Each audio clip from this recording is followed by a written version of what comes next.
Thank you. Okay, so yeah. Okay, it's gone live. Oh, right. Hello and welcome to the Grand Round. My name is Robin Harrison. I'm the Industrial Relations Officer working for the BMA, covering Southport and Ormskirk, amongst others.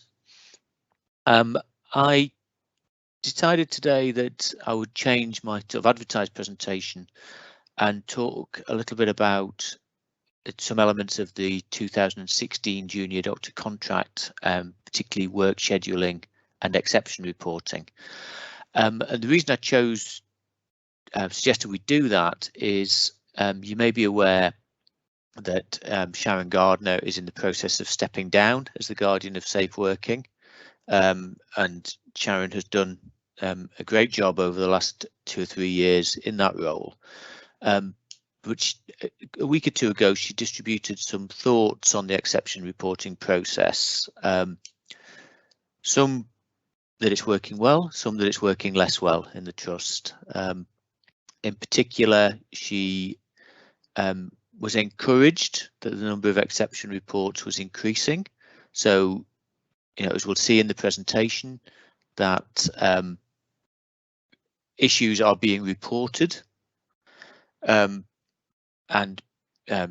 Importantly, the trust becomes aware of problems and difficulties with rotas, and that junior doctors are being paid appropriately, either in terms of pay or in terms of time off, if they work beyond their normal hours.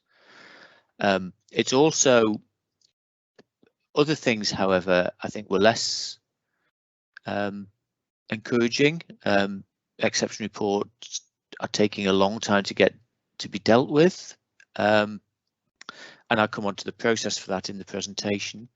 So I thought it would be useful to talk about a little bit about the process and why it exists, and why junior doctors should exception report, and why their supervisors should get engaged with that process. So I welcome that opportunity. I appreciate this is being recorded and not everyone will be watching live, but I'm more than happy to take questions at the end of the presentation, either about this or about any other sort of BMA related issues. So, as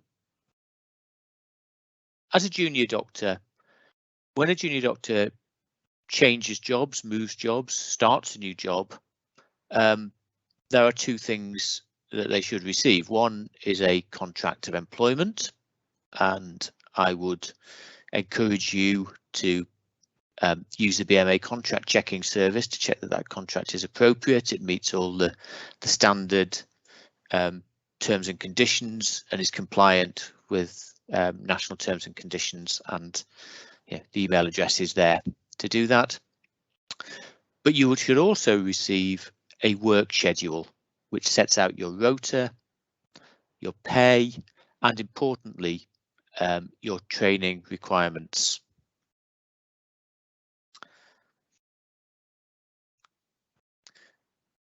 That work schedule should be compliant with the terms of the 2016 contract in terms of what limits on hours of work. So just some definition points. A long shift is any shift lasting longer than 10 hours. An on-call is when a doctor is required to return to work or give advice by telephone but not be on site. So that's what might colloquially be called non-resident on-call, which I'm not going to go into in huge detail today. And the reference period for defining your average hours of work is the length of a rota cycle, the length of a placement, or 26 weeks, whichever is the shorter. In most instances, I'm guessing that would be the length of the rota cycle. So what are the limits that are in the contract? So no doctor should be rostered to work more than an average of 48 hours in a week. As I say, that's over that reference period. So there will be times when you work significantly more than that over the period of a week, but in any set of 7 consecutive days, you should not be working more than 72 hours. You shouldn't be rostered to do any shift that exceeds 13 hours, other than if you were on call, i.e. non-resident. You should work no more than 4 consecutive long shifts. That was reduced a couple of years ago from 5. And also you should work no more than 7 consecutive shifts of any length. Also, no more than 4 shifts where effectively are night shifts, no more than 4 consecutive night shifts. Also, you shouldn't be working any more than a 1 in 3 weekends, and that is any work undertaken at the weekend. And that I know there are a couple of rotas where that's been a difficulty at Southport, and variations have been agreed by the Junior Doctor Forum, but that should consistently be checked and rechecked, and a justification for that based on clinical need has to continue to be consulted upon, and the trust making efforts to move away from that 1 in 3 or greater than frequency than 1 in 3. So also it builds in rest periods. So you've got the long shift issue, so it hasn't changed from 5 to 4 on there, and the consecutive working hours. Also the maximum limit of 8 consecutive working days. I think this is all pretty much as in the previous slide, but also of course there are requirements for continuous rest. So you have to have a 46-hour rest period after you complete night shifts. That is now actually any night shift. So if you work 1 scheduled night shift, you should get a 46-hour rest period. So obviously makes that not really a sensible way of designing rotas. There should also be an 11-hour continuous rest between rostered shifts.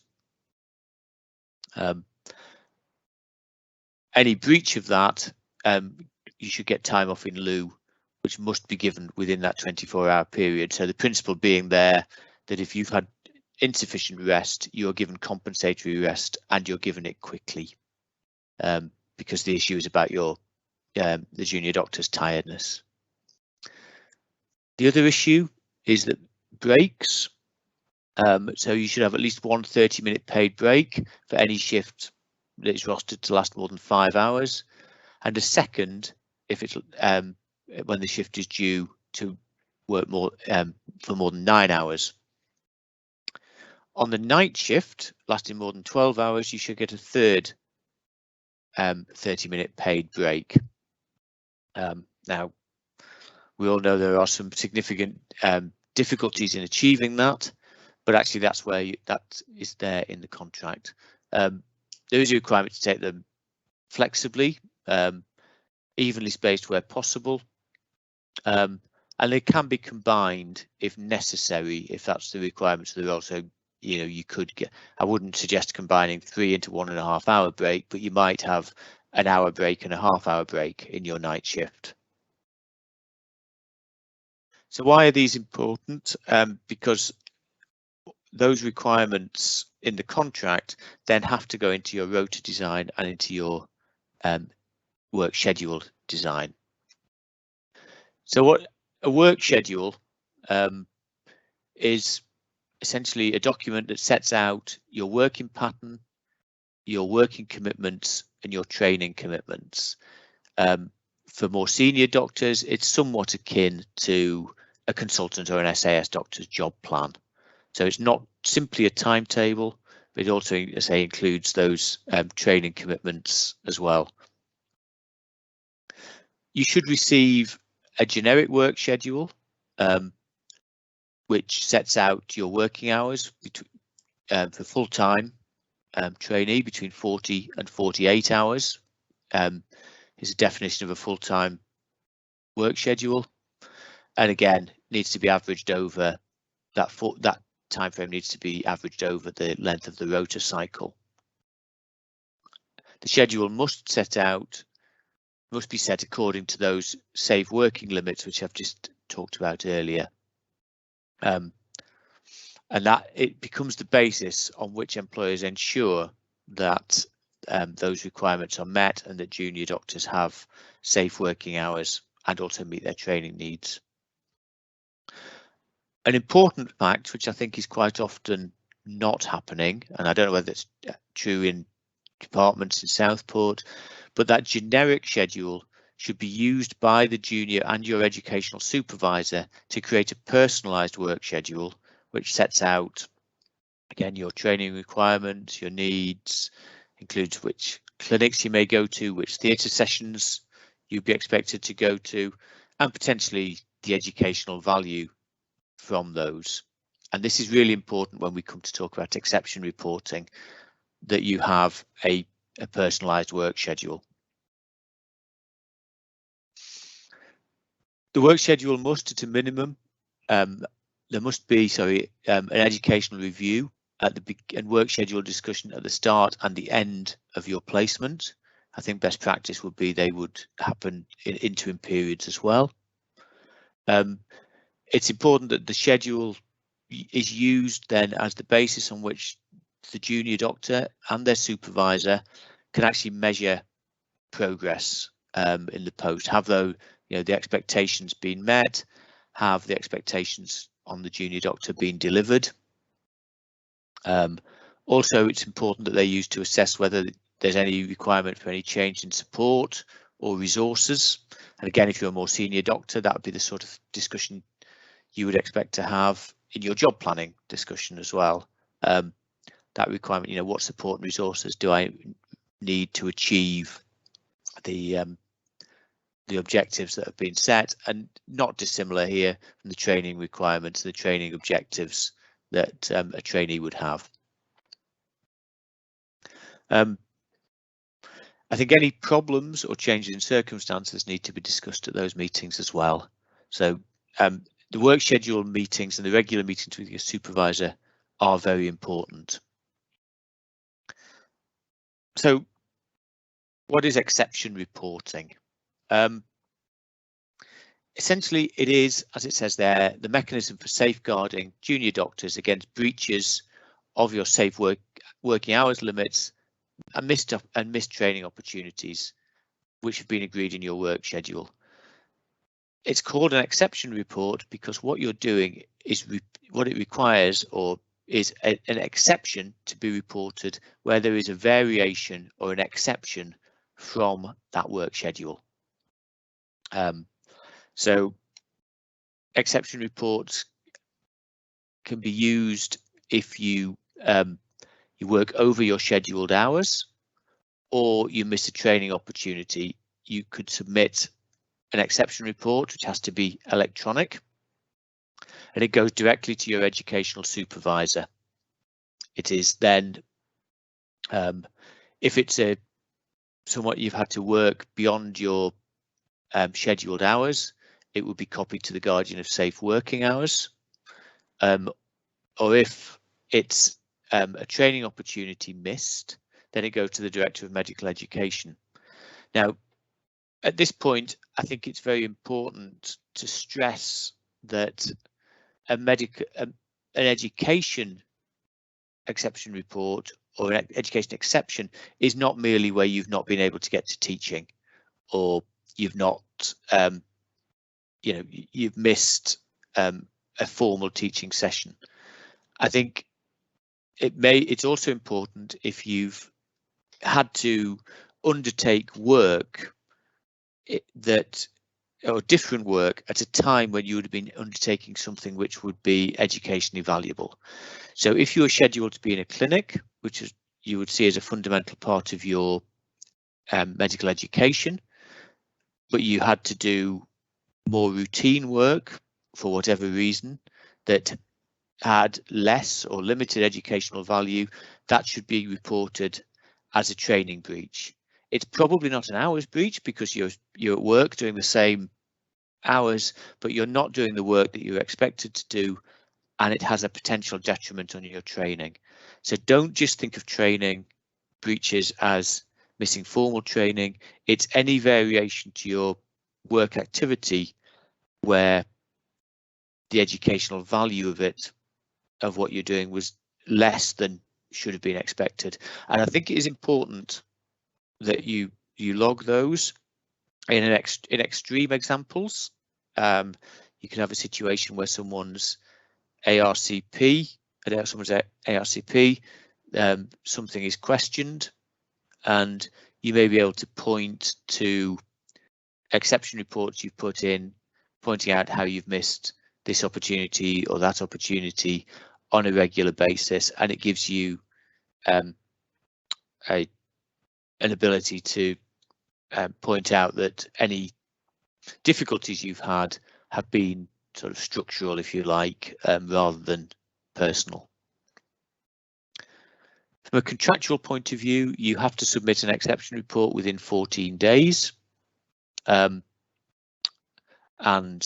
if you have worked additional hours and you want to be paid rather than have time off in lieu, you have to submit that within 7 days. There are, I know, a number of trusts allow a little bit of leeway on those, but that is the contractual provision. And ideally, any problems get resolved quickly. So if there's a consistent requirement to stay late on a particular rota, the problem gets resolved quickly. There may be a change to the work schedule which actually builds in that extra time, and it gets built into your pay without the requirement to exception report. But it does allow you to be paid for any unplanned hours that you work, and that's by pay I would include time off in lieu rather than just monetary payment.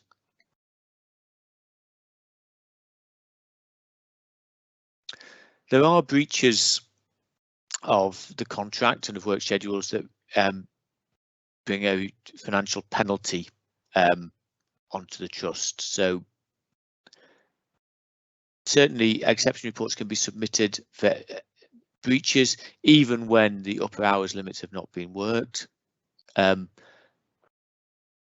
And compensation is paid, so it's not the 48-hour maximum or the 72, it's any breach of your work schedule, and you will be compensated with pay or time off in lieu or a combination. Now,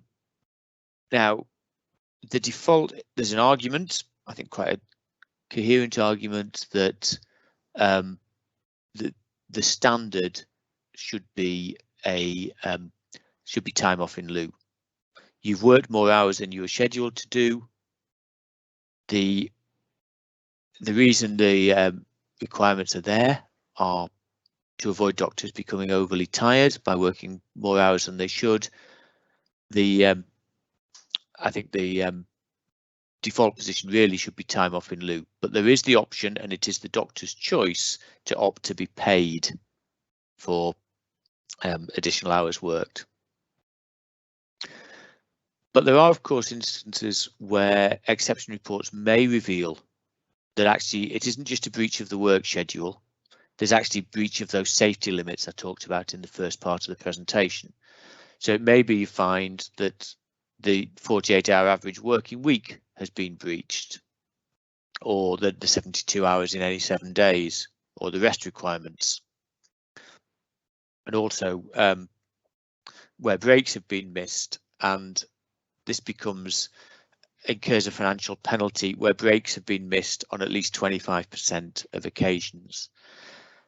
I see very few, when I go to the junior doctor forums across my patch, very few exception reports for missed breaks, and yet I find it hard to believe that doctors are always getting the breaks that are set out in the contract.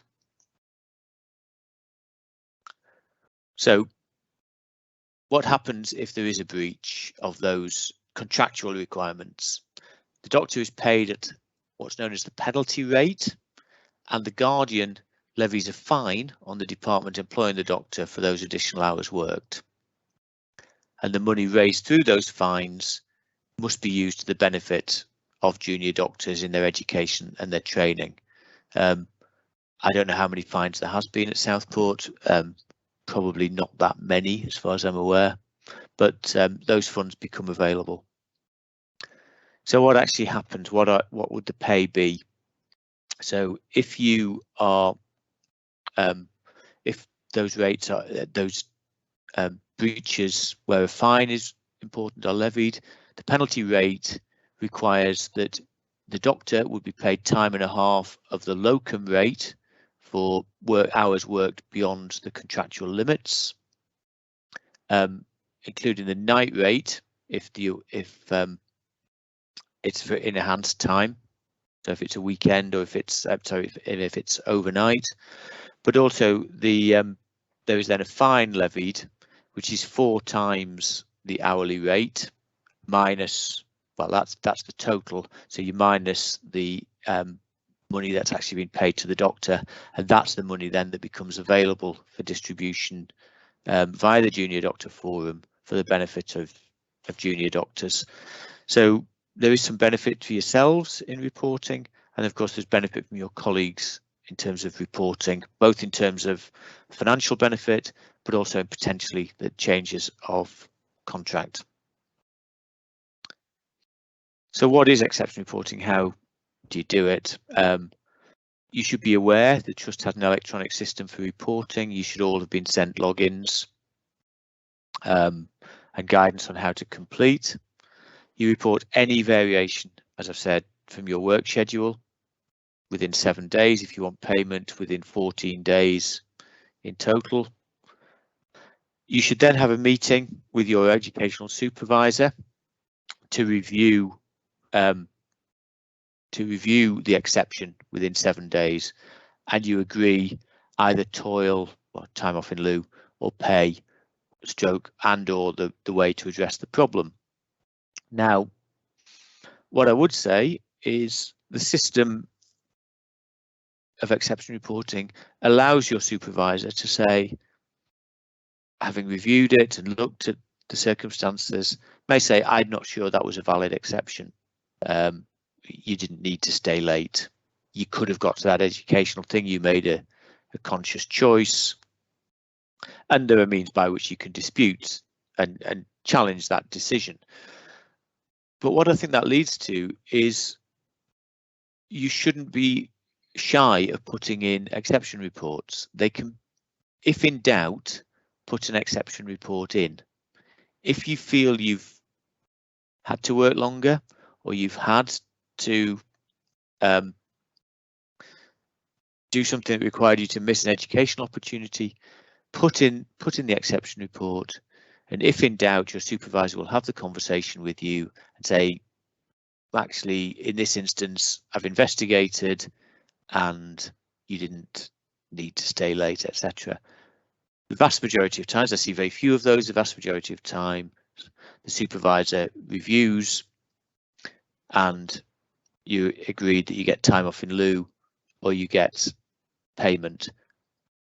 Now, Sharon's data that she sent around the other week shows that actually this is not really happening at Southport, that there are a lot of outstanding meetings where the issue has not been resolved, at least in terms of what the system is showing. So some doubt as to whether these conversations are taking place. If they don't, then ultimately the Guardian of Safe Working will close it and payment will be made for those hours. So there is a solution to that. Also things like the end of a placement, the end of a rotation, the end of your time at the trust. If there are outstanding exception reports for hours, they will be paid.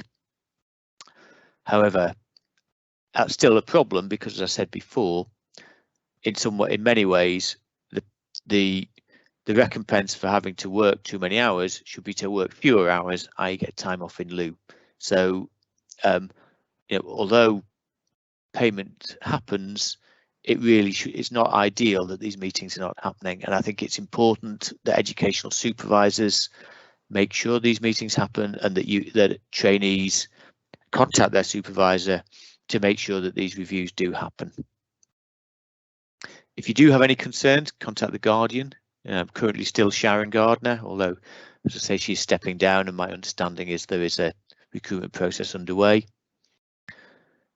If there is more serious problems undertaken, then you may require a work schedule review of some problems that and some changes to your work schedule, whether that's in terms of your tweaks to the rota, tweaks to your hours, or whether it's tweaks to some of the content in terms of education time that's in there. If you have concerns, seek advice. You can get advice from the Guardian of Safe Working. You should be able to speak to your supervisor, the educational supervisor.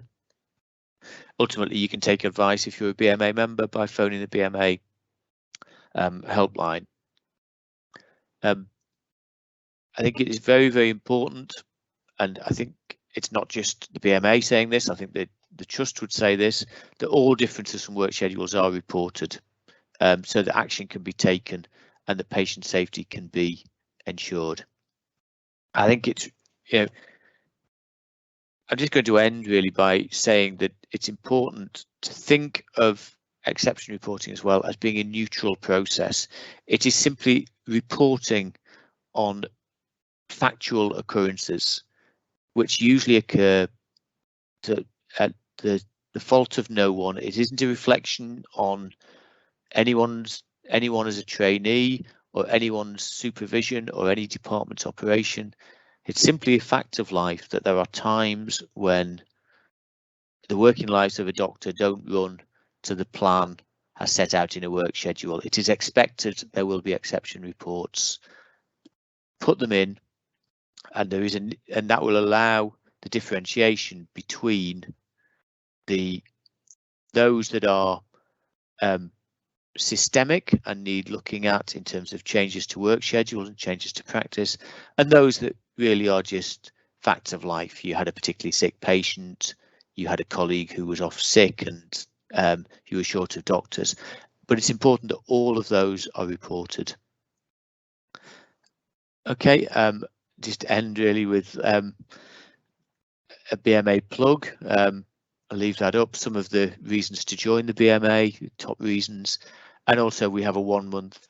Currently, for those of you who are not members wishing to join, if you scan that QR code, we have a first month free offer at the moment. So if you scan that code, you get that. But otherwise, the phone numbers and email addresses are on there, by which you can join the BMA.